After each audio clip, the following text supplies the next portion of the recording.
This week, we wanted to talk about some Sturgill Simpson because we've been talking about him, since the day the podcast Who the fuck launched. is Sturgill Simpson? Who the fuck is Sturgill Simpson? That's a great. I actually bought that shirt because what was it? They interviewed him about the Grammys. Like, all these artists, and then people are gonna be like, "Who the fuck is Sturgill Simpson?" Yeah. When his album was up, And then for a lot of album people, the year. and then a lot of people were tweeting, "Who the fuck is Sturgill Simpson?" Yeah, which is fools. awesome. Fools. Yeah, so I'm gonna sound like a huge idiot when we're talking about his top 10 songs because listening to it, I like listening through his music again. Like, I love the sound of his music. His voice is good. I just don't understand what the fuck he's saying. Yeah. So I don't know what a lot of songs are about. Yeah, I think a lot of the times the songs that I like, I have a general gist that I get out of it, but sometimes, I mean, we're gonna get into it, but the one Turtles All the Way Down, I have no fucking clue what's going on. About being on drugs. I know, but like, that part is clear. Yeah. But like, when I've read the lyrics to that song before too, and I'm just looking at it, I'm just like, it's just his out there, it's like psycho whatever. Psychedelic. That's the word I'm looking for. Psychedelic country, like so Pink Floydy rock. Exactly. Type. Yeah. So it's just kind of out there, but I've listened to that one before. I'm like, dude, other than He- just kind of talking about expanding your headspace, I don't really know what's going on. Here. He talked about it when I saw him at Ribco. So also, this is your first time listening. This is my Alabama story, which I guess we can tell that story. So Alabama for $5 at the day. So every time you mention Alabama, every time you mention Alabama to my dad or Kevin's dad, they go, "Oh yeah, we saw them at the county fair for $5, and the next year they were entertainers of the year at the CMAs and blah blah blah." So I joked that's my Sturgill because I saw him for I don't even know $5 or $10 at Ribco in college. He did an acoustic set. I was literally 10 feet from him, and the next year or the year after, I can't remember, was when we saw him opening for Willie Nelson in Texas. Like he blew up. So he skyrocketed. Yeah, so it was crazy that I saw him at such a small bar because it was right after High Top Mountain came out, and it was just before Meta Modern came out. Yeah. Because he played Turtles, and I remember he was up on stage explaining it, and he was just using all these scientific terms. I'm like, I don't know what the fuck. I remember about, I've seen a YouTube video of him performing it acoustic just for like, I don't know, it was like NPR's Tiny Desk or something like that. And he was basically just saying, yeah, this is one that a lot of people try to nail down, and I don't think anyone's quite got it figured out yet. And then he starts playing it, and I'm like, I have no idea. Yeah, you were right, Sturgill. We have no idea what you're talking about. But so I've seen him twice. We'll probably see him 3 times if we go to the Hinterland Festival. I would like to go to that, but we'll see if we can. Yeah, we'll see. Yeah. Now that I have a second job, so hopefully the podcast schedule doesn't get disrupted because I just picked up a second job because I am poor.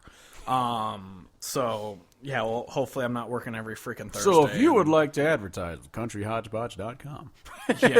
yeah, you can help me quit one of my jobs. Preferably the one that pays less. But yeah, so we can just get into his top 10. Let's get into it. So Sturgill's great. If you want to know more about him, we don't know shit about his biography. Yes, this is just like the John Moreland episode. We listen to a lot of the songs and we just kind of don't know what they're about, but we love them because of their sound. But so if you listen to this and you're like, I know exactly what this song's about, just tweet it at us. Yeah, just let us know, and I'll acknowledge being wrong. Yeah, it's like I always say, I love being wrong because it means I get to learn. But anyway, number 10, Living the Dream. Kevin? Yeah. I mean, this one's kind of simpler. The whole line is, there ain't no point getting out of bed if you ain't living the dream. Like making a big old pot of coffee and you ain't got no cream. Kind of just, that seems self-explanatory. If you're not doing things that make you happy, what's the point? You're just kind of like wasting time, wasting your energy kind of thing. Yeah. That's what I believe he's going for. Again. Well, you're wrong. Yeah, well, shit. It's just about him being in a nightmare in Inception. I'm too deep, man. Yeah. Number 9, In Bloom. This is the Nirvana cover, right? Correct. Yeah. This one, I just really, all right, so I might be fucking chastised for this. I didn't really listen to Nirvana that much. I haven't listened to it that much. Obviously, as everyone knows, fucking, I think Kevin just died. Kevin died. But yeah, I don't. Why you made you listen to Nirvana?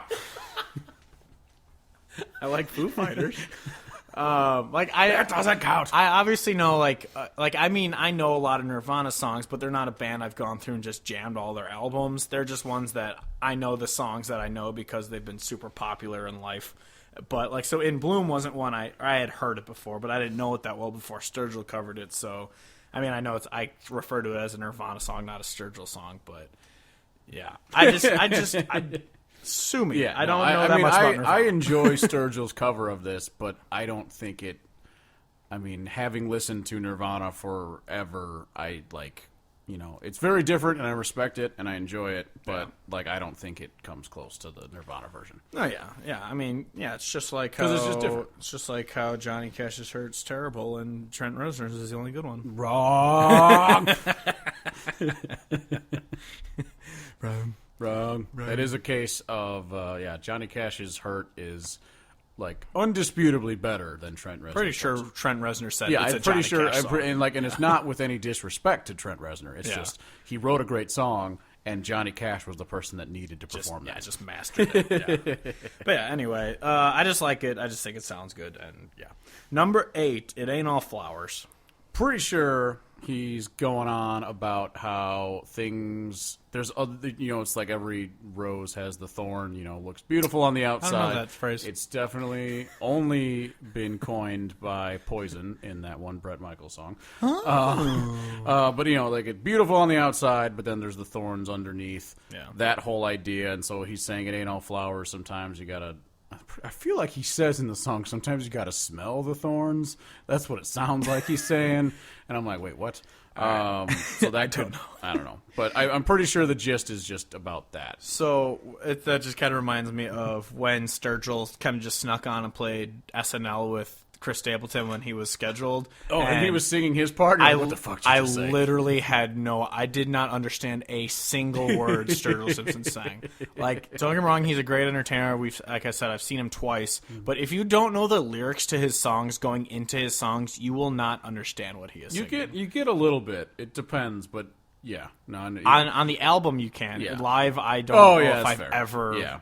I don't I knew a couple of his songs when I saw him live the first time, and then obviously the he's second time. But which to be fair to to him and part of the reason we talk about how we like the sounds of the songs, I feel like a lot of his music, especially on Meta Modern, it is about the atmosphere and the feel of the song as much as it is about what he's actually saying.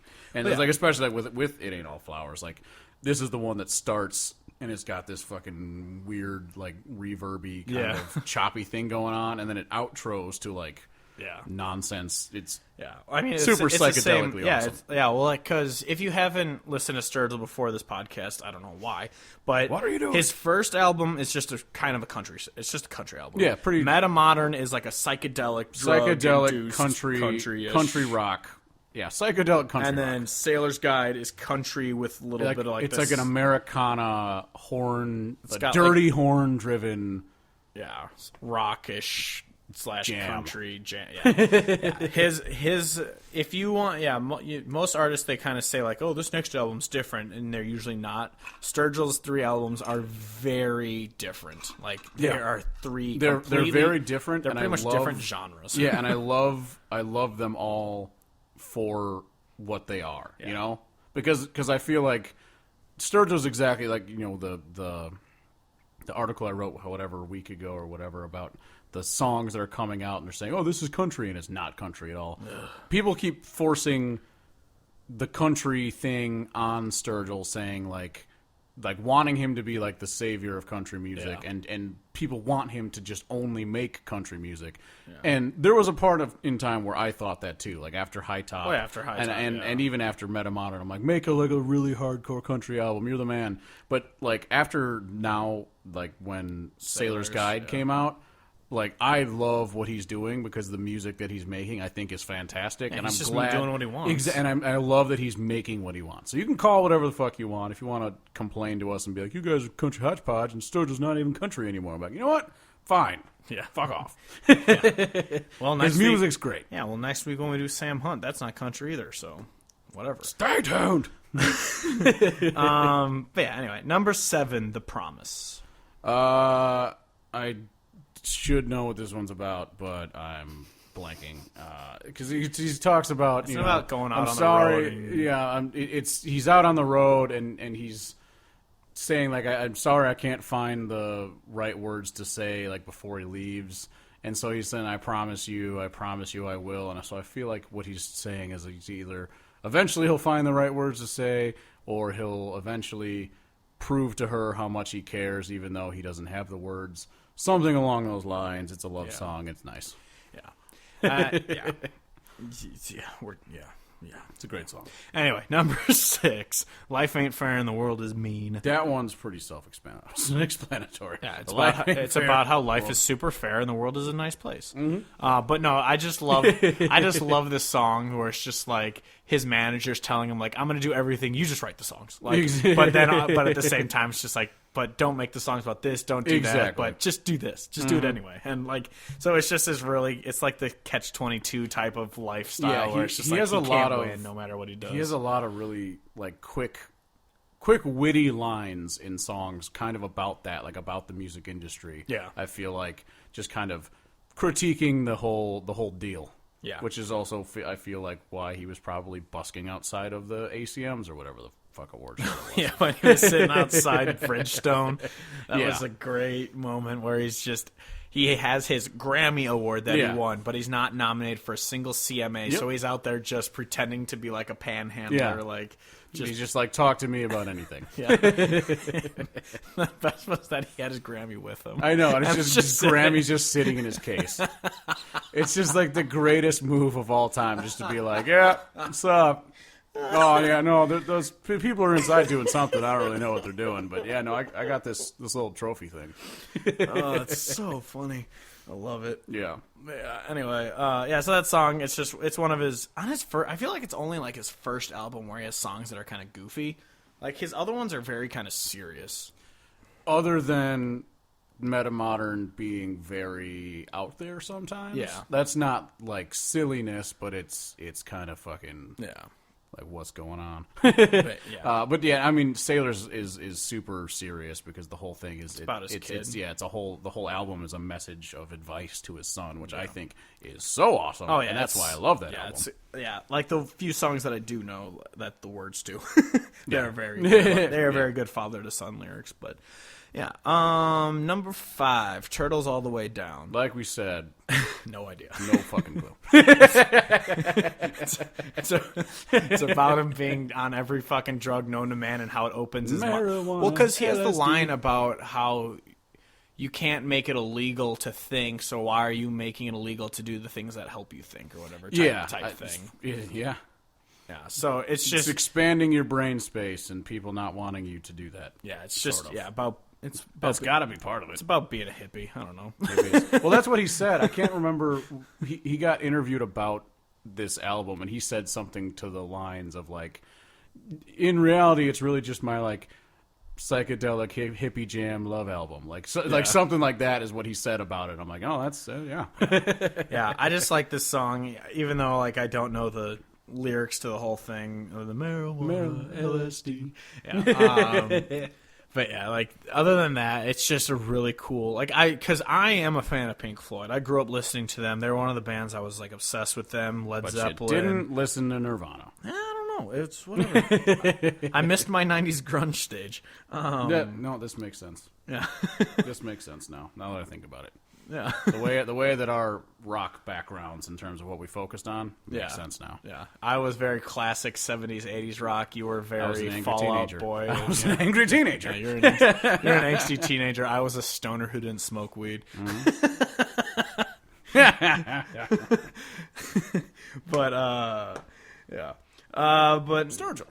Yeah, but anyway, number 4, Keep It Between the Lines. I love this. It's basically telling his kid to not fuck around like he did. Exactly, like it don't have to be like father like son, and because he just has all these different lines about don't turn mailboxes into baseball, don't get caught selling at 17, like all these different things that he did and got in trouble for, and just telling his son like don't do it. And then it's also got really jamming horns and things. Yeah, and it's just kind of like a live your life but keep it between the lines. Exactly. Just just go Yeah, straight. and he also has the lines about, motor oils, just keep the engine clean. Like, there's certain things like that people try to oversell you on or whatever, and like you can keep your life simple and just take care of the things that matter, and then you'll be fine. Yeah, it's just a great one. Just like the next song is also an advice song. Number 3, beautiful. Welcome to Earth. Parentheses Pollywog. So this song is the first one off of the latest album, off of Sailors. And the first time I listened to it, I was like, yeah, I like this. And then when it drops and the horns come in, I literally like stopped and looked up, and I'm like, oh man. And I was in, and I listened to the entire album, and then I started over and I listened to it all the way back through again. Yeah. And I was like, God damn, this is awesome. Yeah, this is my favorite song from that album, even though it's the first one. But it's my favorite from that album. It's just it's pretty well, as the title says, it's just about his son coming to life. And and being born, and he's talking about he didn't realize what it would feel like to have his child, and I think it's funny because he's talked about this whole album and this song in particular now that he's got 2 kids. He's just like, shit, what am I going to do for the second kid since I did this whole thing about my son. But he talks about how he's always going to miss him, and when he's away and he's growing up, like all of those things, like if he's ever away, it doesn't mean that he doesn't love him, and like all of that, I just met you, my child, kind of thing. And I just think it's beautiful. You're beautiful, Kevin. Aww. I know, I'm adorable. All right, hold on. Number 2, Hero. I got nothing. I need a hero. I need a hero in the morning light. I don't know for sure who he's speaking about, but this song sounds to me like it's a song about a father, and then like the hero that he was to him, and then like the father either passing away or something like that, and he's just like, I won't be able to find another hero like that. Yeah, something along those lines. Because he's got the lyric, but I watched him break his back on coal and lumber to give her everything she never had. Yeah, so like, it's just I about feel a like guy it's who's I been feel trying like it's to, his father, but it doesn't have to be. Yeah, to provide for his mother and him and everything. And yeah, I just like it because it's a very slow. You could tell that it's like a very heartfelt song, even though, as we can never tell what he's saying, it's mumblicious, but you can tell how he sings it, how he's giving it, that it's just this really heartfelt song that he wrote for someone. And yeah, I'm guessing it's his father, because that's kind of how the lyrics come out to be. If not his grandfather, if not, I don't know, whoever. But yeah, I really enjoy it. Because, I mean, the opening lyric is what I decided to write a song for my hero, and like, so yeah, it's just a great one. Yeah. Yeah, we're dumb. Next song, our number 1 song, which we unanimously chose. So Kevin's streak of not having my number 1 on his list. I was upset that I wasn't able to. Should have made it over, but something else. Yeah, but I love this song. So. But yeah, it's I think. Well, I'll say it first. Number 1, You Can Have the Crown. I think this is the song that he talked about, because when I saw him at Ribco, he was talking about how he wrote a laundry list song, and everyone always wants to hear it, but he doesn't want to play it because he wrote it as a laundry list song. And I was like, because he didn't play this, so I was like, was it You Can Have the Crown? Because I don't think that's a laundry list song. It is to a guy who is, like, he's the, I guess, I don't want to say this and have it be taken the wrong way, but he's like the hipster's hipster. So for an artist who was struggling and wasn't famous and then became famous in his 30s and had already struggled through life and things, writing a song about the struggles and not getting paid and going on the road and traveling and all of those things that go with that, that's why I think that he refers to it as his laundry list song, because he talks about, the bank is going to foreclose on me, and truck has terrible I gotta gas go around mileage. the bank. Exactly, but it's so beautifully written and hilarious that it's like, okay, this might be your laundry list song, but it's awesome. Like I just love the lyric where he's just like, if I could get that record deal, I'll still be trying to figure out what the hell rhymes with. What the fuck rhymes with Bronco? So stupid. And then I just love where he's just talking about it's just like. talking about like he's like on the internet looking at a bunch of shit that he can't buy when he should be doing Doing better actual use of work. my time, like figuring out which one of these banks I'm going to go rob. Yeah, this is I think is his most kind of this or Life in Front of the World with Me, and those are his two most clever. I think that he's just like they're the only two I think that I can think of out of his music that's super like goofy rather than it being kind of a more serious or psychedelic song. These are the two that are like just goofy as all shit. But, Exactly. I just think it's hilarious. And this is the first song I ever heard because I first heard Sturgill in, oh God, what was it, 2013 when this album came out? And I saw You Can Have the Crown when he performed it at like some brewery. And I was just like, I watched the video of him playing it at the brewery. Yeah. And that was the first time that I heard it. and that was like, that had to have been like 2013 or something. Yeah, it was, and like I said, that was before he was anything because, I saw him at a freaking bar doing an acoustic set. That's insane. But, so... Yeah, that's definitely our favorite song because it's the one that introduced us to him, and if you could call him a king turd up here and shit mountain if you want to get another crown. That's such a great line. Yeah, and because he's just pretty much saying like, they call me like the king of the shit, but because he's saying like he goes to bars and everyone says that he sounds great, and he's like, oh, everyone says he ain't half bad. Exactly, he ain't half bad. Sturgill, despite us not knowing the lyrics because we're stupid and I don't know aren't paying close enough attention, he's so talented. You gotta read them sometimes, and I don't want to. And I kind of actually I want to make like YouTube videos of just taking his concerts and then just making fake lyrics like to what he's singing that sound like what he's saying, like bad lip reading kind of thing, because that's. Should you make a shirt that just has like the lyrics to one of his songs, but it's just like word, and it gets like really tiny and just like scribbles and then word, scribble. And then just a question mark at the end. I don't know what to say. Yeah, that'd be a good one. So despite our idiotic faces, entire existence. He's great, and those are our favorite 10 songs. And if you have other ones you like, let us know. But that's what we like about Sturgill.